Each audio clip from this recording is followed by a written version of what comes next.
Tesla Motors' new Model S sedan isn't all it's cracked up to be. A Times reporter took Tesla's latest car on a spin from D.C. to Boston, partially to test the car, but also to check out two new charging stations built by the company. Suffice it to say, the review crashed and burned. Now Tesla's CEO is firing back, saying the Times review is totally false, and he's got proof. Tesla's CEO Elon Musk joins us on the phone with more on this. Nice to speak to you again. I read a report that said you are incensed by this. Is that right, Elon? Are you incensed? I am, absolutely. I think that this was a deliberate attempt to gain a picture of a Model S being put onto a flatbed truck. I don't think there's any other possible interpretation for what this reporter did.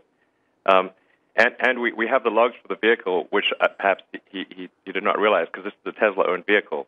And the logs show that when he says he was doing 54 miles an hour, he's actually doing 80 miles an hour.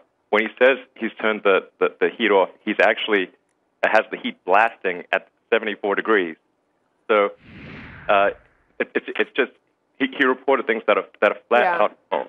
He said that he barely made it to a charging station in Connecticut, that he had to turn off the climate control. You say that that's not true, that you can actually prove that he had the heat on. He said he spent the night in a hotel, that the car had 90 miles on it before he went to bed. When he turned it on the next morning, it said the range had slipped to 25 miles. Does that sound right to you, or is there an explanation for that? No, that doesn't sound right. But I think the key thing that I think is really most bothersome is that on the final leg of the journey, we advised him that he really needed to be at a 40% state of charge to reach his next destination. We were very explicit about this, and yet he deliberately turned it off at 28%. Deliberately turned it off at 28%, and then drove the car, completely ignoring.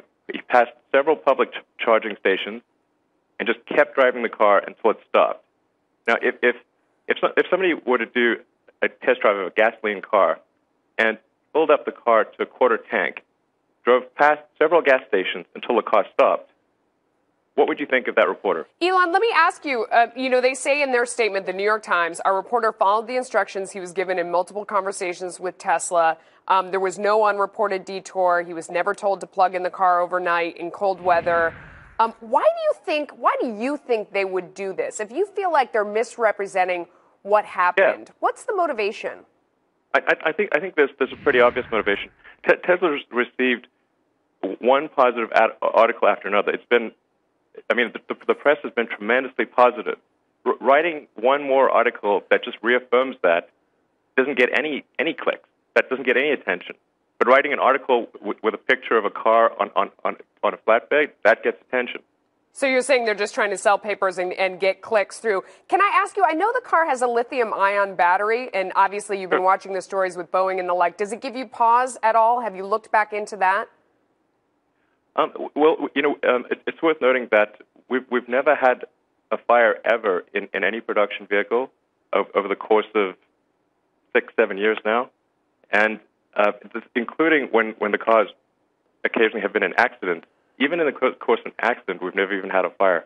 So I think people should not be concerned about lithium-ion batteries if the architecture of the pack is anticipates and really focuses on safety and testing. What has been the response from the New York Times to you, and what would you like them to do?